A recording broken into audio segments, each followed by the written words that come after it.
designed to encourage, empower, and educate real estate professionals by sharing best practices from business leaders that are proven winners. I'm your host, Kyle Malnati, and this is Calibrate Real Estate. Broadcasting from the Mile High City. Thank you for tuning in to the Calibrate Real Estate Podcast. I'm your host, Kyle Malnati. We are on Apple Podcasts, Spotify, YouTube. We are everywhere, baby. If you're brand new to this podcast, welcome to the party. Thank you so much for your download. And if you are a repeat subscriber, someone that just downloads us every week, I am so grateful for your download. We do this show for you. Kayla Davis, our podcast producer, and myself really spend a lot of time, energy, effort, getting amped up, getting great guests, great content for you. And as you might be aware, this is episode 94. 94. We are 6 away from our big celebration, episode 100. Can you believe that? I can't. It's kind of amazing to think about. I remember our first interview with Karen Briscoe. It was incredible that has gone so fast. So I just appreciate everybody that's tapping in. We see all the stats, all the downloads out there. Thank you so much. What I will say is it really does help us, especially on Apple Podcasts, if you can send us a review, a 5-star review. We read them, we look at them, and we would just love to hear your thoughts, feedback. There's something you want to see on this podcast that you haven't seen on it before or heard before, please let us know. And if there's something that you're doing to improve your real estate business in some way because of something that you observed on our podcast, we would love to know that as well. All right, into our episode. What I would love to share for episode 94 is this is a little bit different content. It's going to be a shorter podcast, going to be action-packed, lots of energy. As you know, most of our podcasts are interviews. Most of the time I'm sitting on this Zoom application here, talking to someone, whether they're in the state of Colorado or most of our guests are nationwide. We're talking about their best practices, what they've done to become top producers in their field. And our podcast is designed, it's encourage, empower, and educate. That's what we're designed to do. We're encouraging, empowering, and educating you in the real estate world with these folks that understand the best practices and are proven winners. I mean, that's the goal, okay? So what I want to share with you today is a lot of times our podcast content, when I'm speaking with someone one-on-one, is you being a fly on the wall, listening into our conversation about something they've done.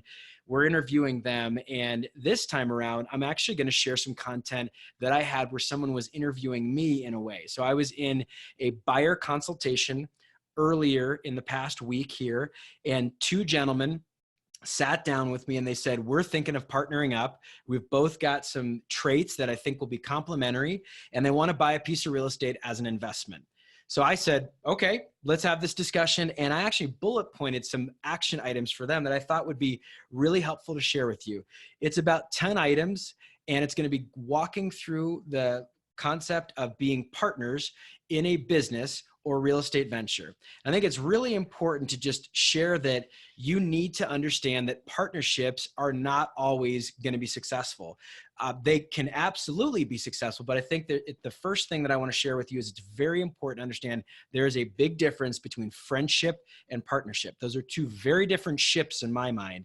So friendship and partnership are 2 different things, and friendships usually are occurring because you both have something that you feel like is aspirational, that you enjoy talking about together. You just feel like you complete each other's sentences. And a lot of times people can become friends that way. Well, partnerships, you ideally want to find someone, if you're going to have a successful partnership, someone that is really giving you the benefit of sharing something that you don't personally possess as a skill, attribute, or just natural talent or gifting.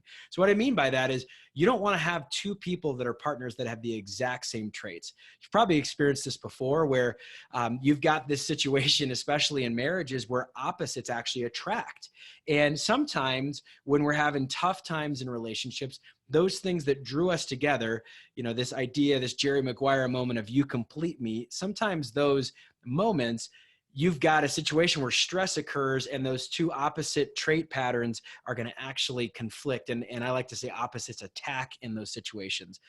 At the same time, you don't want to be the same person. You don't want to have the exact same attributes, because basically what you're going to do is you're going to have both of you have the same strengths and you're going to want to be doing the same exact things.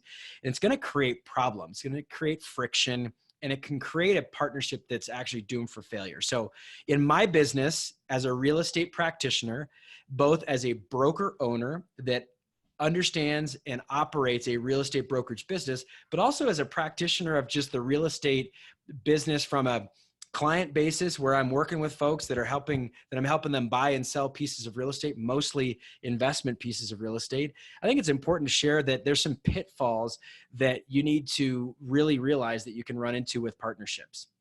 Okay, and this is both partnerships from a legal standpoint, or just kind of what some people will say is the lowercase p partnership, where you have an understanding that both of you are going to be collaborating and working together.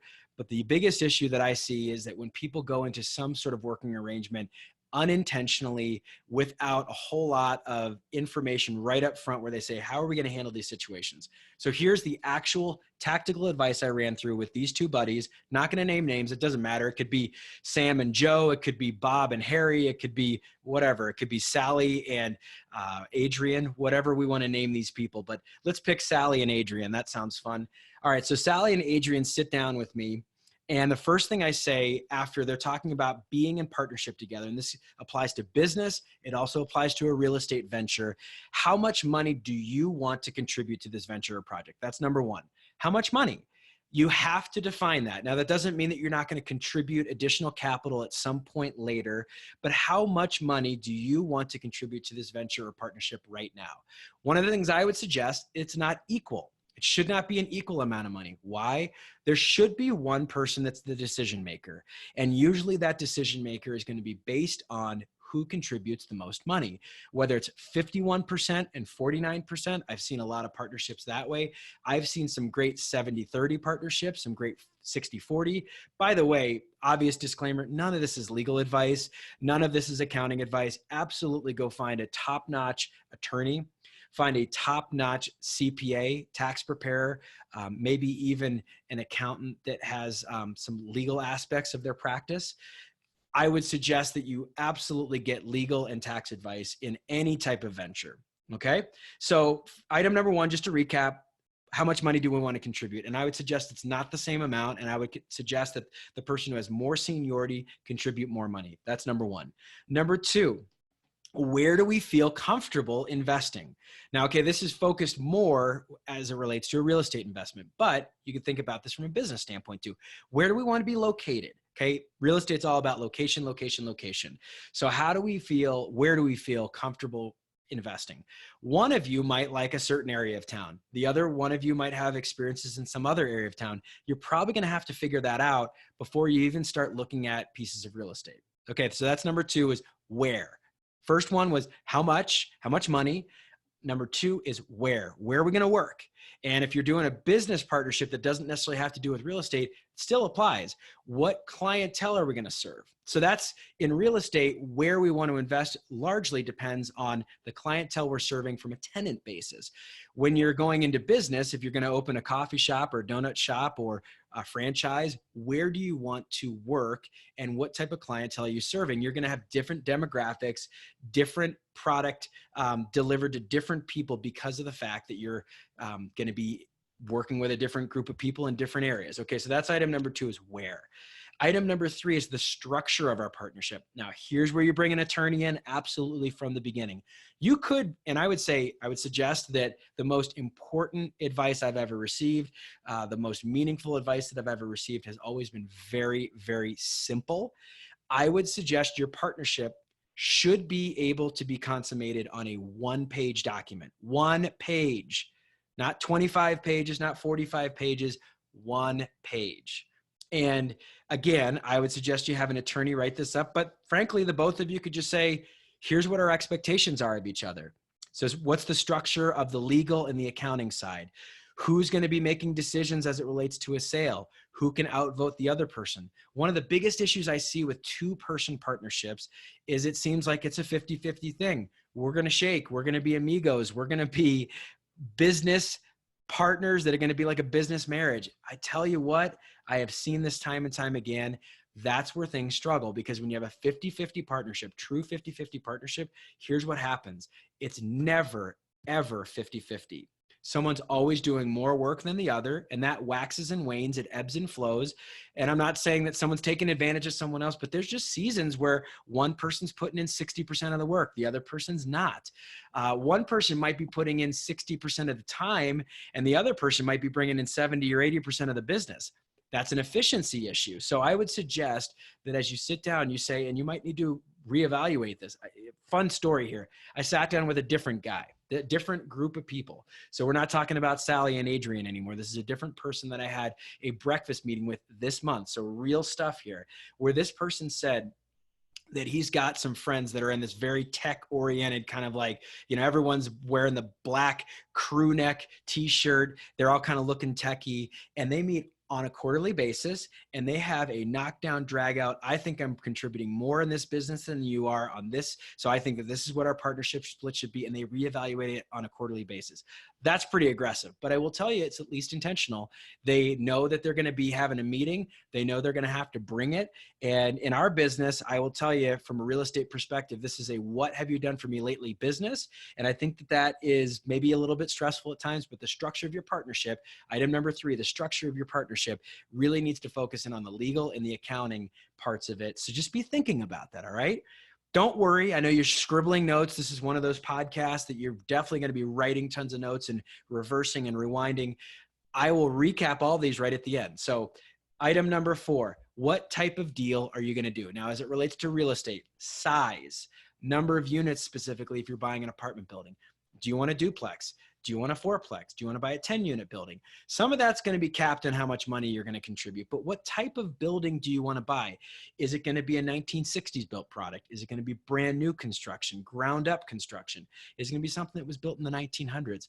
All of those things as it relates to the type of deal that you're working on, that's really important to consider, because one of you might have great construction experience on 1970s product, and the other has been living in a house that was built in the 40s, and both of you are going to have very different experiences based on your past deals that you've worked on. So I think it's really important that you talk about the type of deal, and that can be the amount of units, the size, the lot size, the square footage, year of construction. All those things are important to consider in that step number 4. What type of deal do you want? All right. Number 5, selecting a broker. That is super, super important. And I will tell you that I hope you would select someone like me. And I said this to Sally and Adrian, but I will tell you, not everybody does. And here's the thing that you should look for in a realtor. You need a high octane, top notch, high protein. We're talking about keto, baby, super lean, very, very effective, top producer. The person that needs to help you is a person that is not doing it for the first time. I am sorry, and I realize I'm ruffling some feathers for my brethren that are just getting started off in the business, but here's the thing. If you're entering into a partnership and you're going to be working with a professional, some sort of agent. So if it's a business partnership that's not related to real estate, you can still have a professional services agent. That person should be able to demonstrate what I like to call a portfolio of experience. If you work with an architect, if you worked with a designer, if you worked with an artist, graphic artist, or physical artist, they're going to be able to give you a portfolio of their work, right? Doesn't have to be 55 years worth of experience. It could be just 2 or 3, but you want to make sure that their experience is relevant. Relevant experience is very important. So as you're selecting a broker, make sure that their experience is relevant. Okay, now step number 6, that broker is going to be able to give you a financing and a lender referral. And I kind of toyed with, gosh, which one's first? Hire a realtor or hire, a lender, because you could technically find a way in many cases here where those 2 steps could be combined. And sometimes you'll see a realtor that's actually a mortgage loan originator. Other times the partner, one of the partners in the partnership is actually a realtor. So you may need to circumnavigate that step of hiring a realtor. So they kind of interchange, but I will tell you that the money part of it, if you're going to get a loan, and I will tell you the best partnership you could have would be a non-50-50 partnership where it's all cash, because that takes out risk, that takes out an element of risk, but financing is going to be one of the things that's important. I mean, let's get real here. Real estate's a very expensive purchase, and financing is involved in a lot of real estate transactions. I'm not advocating for a type of loan. I'm not advocating for a type of lender. I will just tell you that when you meet with a realtor, They should be able to connect you with some local banks, specifically local banks. I would prefer that because they're going to know the economy. They're going to know the environment. They're going to know the players. And I think a good local bank is going to be very, very helpful for you in your journey. Now, that also applies if you're going to just be a business owner opening a business. Who are you going to have a banking relationship with? You may not have any loans. I don't have any loans in Calibrate Real Estate. Zero. We owe nothing at Calibrate Real Estate. And the reason why is I don't want to work for the bank. I want to work for my clients.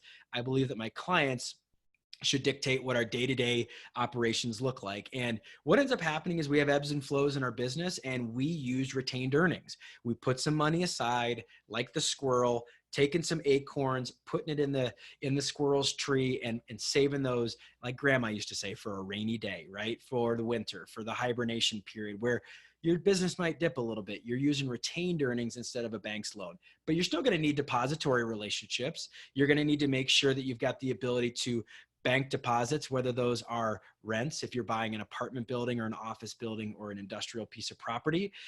You're also just going to need to, like for me with a brokerage business, I'm going to need to have a great depository relationship where we can bank our commission checks and cut checks in a way that, you know, people, if they're going to cash those checks or deposit them or wire them, that it's someone that is a good professional service from a banking standpoint. So step number 6, again, was banking. All right. Step number 5 was realtor, but they could be kind of interchangeable depending on your situation. All right. Slowing the process down. Inspection. Step number 7. So you find a deal. All right. So you're going to underwrite it. You're going to look at it. Hiring an inspector, your realtor, and your banking institution should be able to give you some inspection referrals. I will tell you that's really, really important to have someone who knows what the major systems operate like. Using an apartment building, because that's my bailiwick, that's my forte, that's my wheelhouse, as a lot of people will say. What does the boiler system look like? Heating, air, you know, what does that look like? What does your HVAC or boiler look like? All right, so that's step number 1. Step number 2, what's the roof look like? Roof and boiler, biggest ticket items typically. What does electrical look like? Step number 3. Step number 4, maybe structural. Step number 5, maybe plumbing. You should be able to hire an inspector that can give you a detailed rundown of these things, and not, inspectors are going to be generalists. I will say that that's part of the deal, but someone that's been doing inspections on that type of property. Just like the realtor you're going to hire, and just like the lender you might hire, or the banking relationship you might have, your inspector, this should not be their first apartment building or industrial property or whatever. They should have guided some other folks through the process, or at least been an apprentice for someone else that does those types of things. Okay.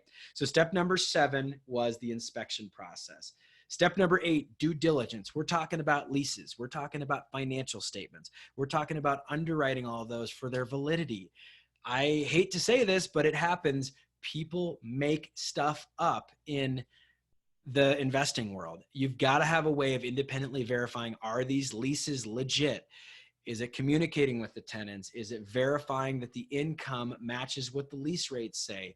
And then expenses. It happens a lot where people will start to hide or bury expenses that they actually had on a property. So that due diligence process is super important. Let's make sure that we have a good due diligence advisor. Now, a lot of times the real estate company, like at Calibrate, we handle a lot of the due diligence for our clients. We're not making the decision for them, but we are guiding them through, and we're saying like, hey, I looked at this and it just doesn't seem to match up. So what gives? All right. So due diligence, super duper important. Okay. Now we are at our next step, appraisal. So in Colorado, at least, I don't know if you're listening out of state, you might be underwriting a deal and your process might be different, but generally you get a deal under contract, you put some earnest money up or some money that is valuable consideration. Then the next thing you do is you ask for due diligence documents and you go inspect the property. Then you review the due diligence documents, typically hand in hand with doing the inspection, but oftentimes the best due diligence review is after the inspection. For myself in person, but then also for other people I've worked with, you've got a much better knowledge of the property once you've walked it 360 degrees. A lot of these properties look, feel, and frankly, smell very differently than what they look like on a computer screen. or in a report. So I would say your physical inspection, the next step then is your due diligence process, because you want to see that the paperwork matches what you're seeing in person. So I always suggest that due diligence happens after the inspection, but I can see how that would occur. Okay, the appraisal process, our next step, is going to be that process where the lender is inspecting it. Now, the lender is going to hire a third-party appraiser. A lot of you, especially if you're a real estate professional, you know this, right? There's an appraisal process. One of the things you might not think about is if you're buying the property with all cash, you can still hire an appraiser. And that appraisal process will still be valuable for you. Now, is it going to absolutely guarantee the value of the property? Heck no. But I will tell you that it is a good third-party approach. Some appraisers are better than others, just like some realtors, some inspectors are better than others. So be clear on this process that, all right, you've got your inspection, then your due diligence, then your appraisal. All right. If you're getting financing, and in this case, when I was talking to Sally and Adrian, they were talking about getting a loan. The difference between recourse and non-recourse sounds like really, really fancy words. What it means is who guarantees the loan. Almost all loans are recourse loans in a small banking environment. Very rarely do you see non-recourse loans. For those of you that have heard of non-recourse loans, let me tell you, here's what it is. Basically, it says that the property's operations are going to stand alone. So if something goes bad, there's a default, whoever is making the payments stops making the payments, the bank in a non-recourse situation. Now, this is going to be different. So don't come back to me and say, Kyle, you got this wrong. Maybe I'll get this differently than you're used to seeing it. But in a non-recourse situation, the only thing that the bank can do in the case of a default is take the property back. They can't go and sue the investors or the owners or operators for anything else besides just the operations of that property.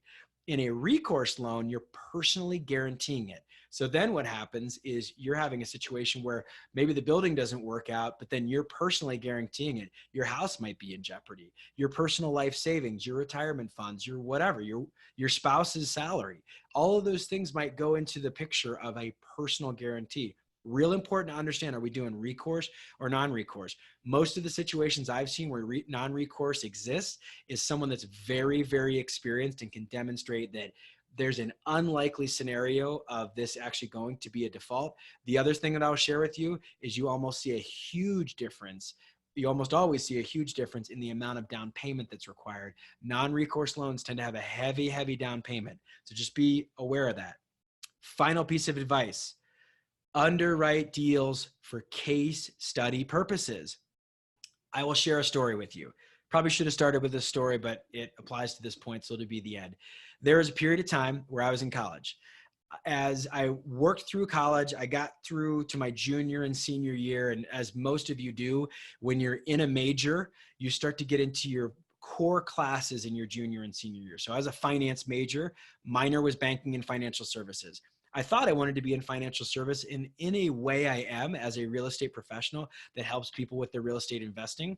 At Calibrate Real Estate, we exist to help people create generational wealth through real estate. That's our mission, and that is my mission. And I will share with you that finance is a big part of it, because you need to make sure that the income is more than the outgo or the expenses. And underwriting a P&L, underwriting profit and loss statements or income and expense statements are very, very important. So here's where I goofed up in a big way. And I'm going to share a personal failure.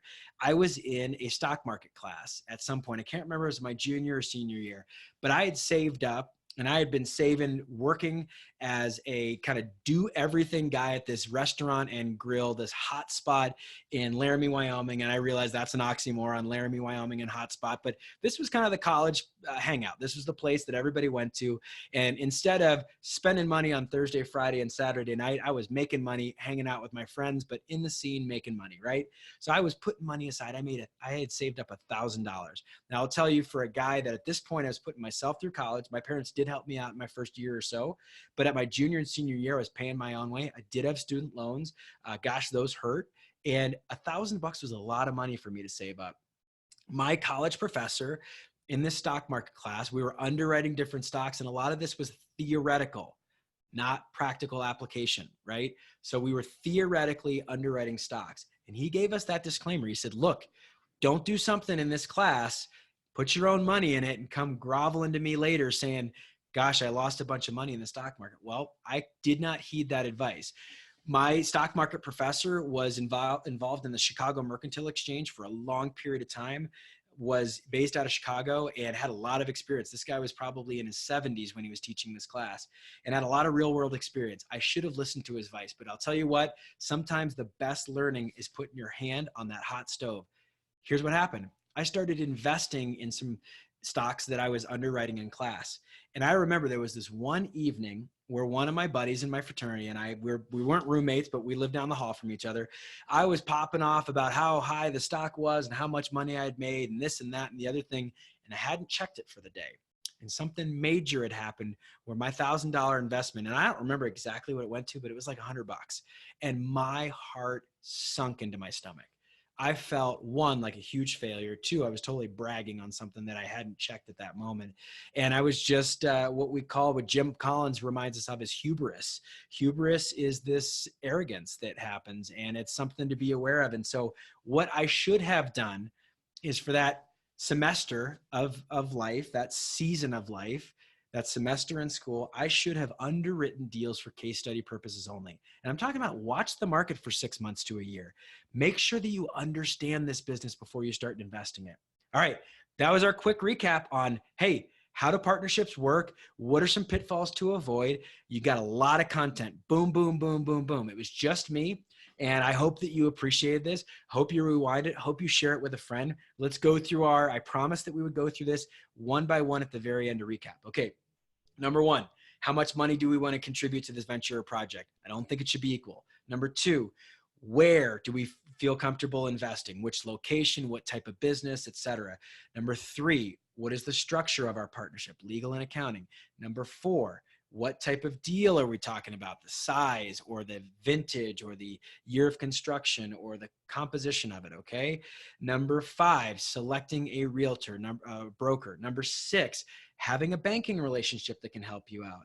Number seven, the inspection process, physical inspection process of this business. Watch the business, watch the real estate in operation. Look every nook and cranny, 100% of it. Do not allow a single door to be closed, to be locked, figure it out. So that's step number 7. Step number 8, the due diligence. That's the paperwork process of it. Number 9, the appraisal process. As it relates to number 10, when it comes to financing, the difference between recourse and non-recourse. This is that personal guarantee. Final piece of advice, number 11, underwriting deals for case study purposes. You should be doing that long before you ever actually invest money. So again, this is important information to consider. Thank you for tuning in to episode 94 of the Calibrate Real Estate. Rate us on any podcast platform that you're seeing us on. Thank you so much. For Kayla Davis, our podcast producer, I am Kyle Malnati, your host. As I love to say, we will see you around the neighborhood. I hope this blessed you. Thanks so much, everybody. I'll see you around the neighborhood. Bye-bye.